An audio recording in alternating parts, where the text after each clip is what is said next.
Welcome to Econtastic. You're about to watch an excerpt from a long conversation I had with Brian O'Rourke, professor at Robert Morris University, where we asked ChatGPT several questions on economics. This is part 2. Let's get right to the question. All right, what do you got? Okay.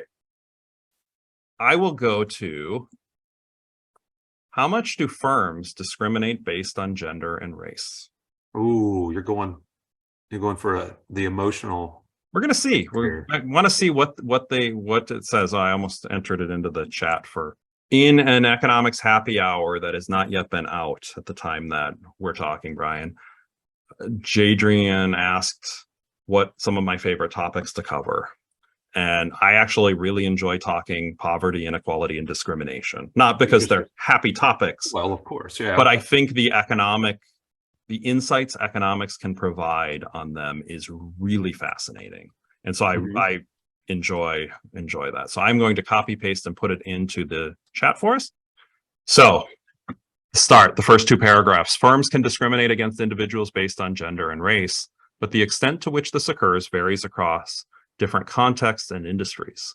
Discrimination can take many forms, including differences in hiring, pay, promotion, and opportunities for training and development. Numerous studies have found evidence of gender and race-based discrimination in various settings. For example, research has shown that women and minorities are less likely to be hired for certain jobs, are paid less than their male and non-minority counterparts for comparable work, and are less likely to be promoted to higher positions within firms. Discrimination can also be more pronounced in certain industries or regions where social norms and stereotypes may be more deeply ingrained. I'm going to actually put on I think I might want to read through everything first on this, because I think if you're good with that. The final two paragraphs, like this 4-paragraph response, seems to be their MO here.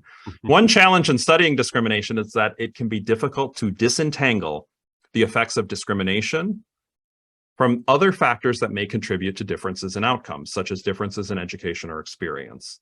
Additionally, discrimination can be subtle and difficult to detect, and individuals who experience discrimination may be hesitant to report it for fear of retaliation. Despite these challenges, there's a growing body of research that suggests that discrimination is a persistent problem in many workplaces. Addressing discrimination requires a multifaceted approach that includes measures to increase awareness and accountability for discriminatory practices, promote diversity and inclusion in the workplace, and provide resources and support for individuals who have experienced discrimination. Ooh. First take on that one? First take is that, again, it's a remarkably coherent answer, and it really, I think, hits a lot of the it just hits a lot of the buttons in those on that topic. I guess there's one thing that stands out to me is, and I don't remember in the answer this coming up, that on the whole, that wage gaps seem to be closing some. So, yeah, I mean, the percentage numbers that I've talked about in classes when I bring it up have gotten smaller since I've started teaching full time in 2004. That number, I mean, it used to be 76 cents on the dollar was the number. I remember I have a quote from Hillary Clinton from way back when, and now the number often you hear is 82 cents on the dollar. Okay. For the male-female wage gap. So that's one thing that stood out to me. Another thing, and this to me rarely comes up in discussions of wage inequality, is, they'll often say, well, men and women get paid different amounts for the same job, which is entirely true, but very seldom do you hear anybody talk about how much time have people been at those jobs, and does that contribute at all to the wage gap? So, or have there been gaps in their the workers' time at the job? So this is if a woman steps away to raise kids, that is less experience. Yep. And so even though you might have the same title, you're going to get paid differently. That might be nitpicky on this one, but so I'm much less favorable than you are on this. Okay. All right. I don't know that anything they say is necessarily wrong. Yeah. on this. And I think most of what they say may be factual, but to me, they're leaving out a lot of details Okay. here. So, as you say, there is a wage gap, right? And it's not good. And I think as a society, we should figure out how to address it. The problem I have with many of the discussions on closing the wage gap is it assumes that firms are the primary cause of the gap. It's implicit that women are discriminated against in the workforce, and that is causing the gap. And certainly, right, there's discrimination. Everybody knows there's some, but that's the studies that have attempted to control for factors like experience, for things like job choice, for hours worked per week, right? If you're looking at weekly wages, hours worked per week will matter for risks in a particular job. Men are far likely, if you look at the jobs with the highest fatality rate, they're all held by men, right? Yeah. And so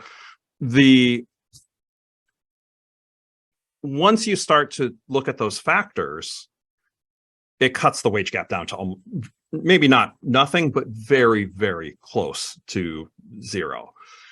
Which means if, you have daughters, I have daughters, right? And there's thinking through what is going to make the world a better place. It's not vilifying the firms, it's figuring out everything else. It's figuring out, how do you handle things like leave? How do you make sure you're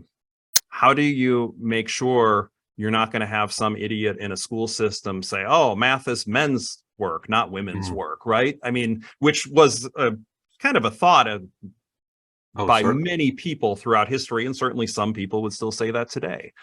And doesn't mean that there's not things firms can do, and it doesn't mean, of course, there's not cases that would happen at various firms, but they leave out a lot of that. And they also leave out the economic theory of discrimination, in that markets impose a cost of discrimination on any firm, in terms of, if you hire somebody who's, if there is a wage gap and people of equal skill are hired, but you're paying somebody a higher wage when you don't have to, when you could hire somebody from a lower wage, you're actually imposing a cost on yourself, a cost of discrimination, made famous by Gary Becker.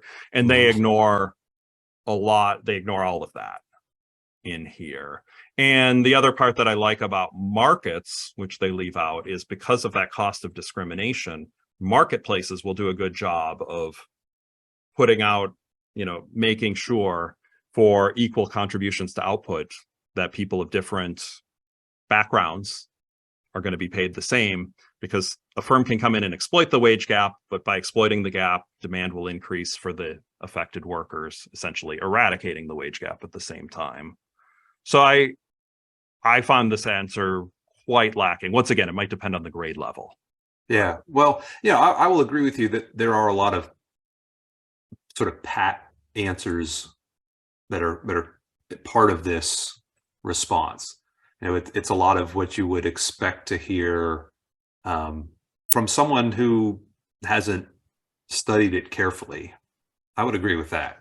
Yeah. So maybe I'm asking too much of ChatGPT. Well, know all of it. Might be 100 level class here. So yeah. But okay. So right. I don't know what I would have scored this if it's an upper level.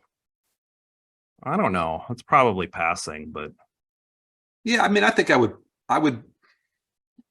This would be a C answer, I think.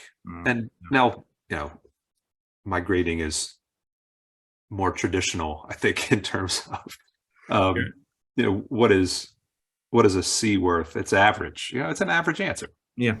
Okay. I hope you enjoyed our discussion. If you did, please click like and consider subscribing to the channel. Also, we appreciate comments, whether you agree or disagree with us. Let us know in the comment section, and look forward to seeing you in the next video.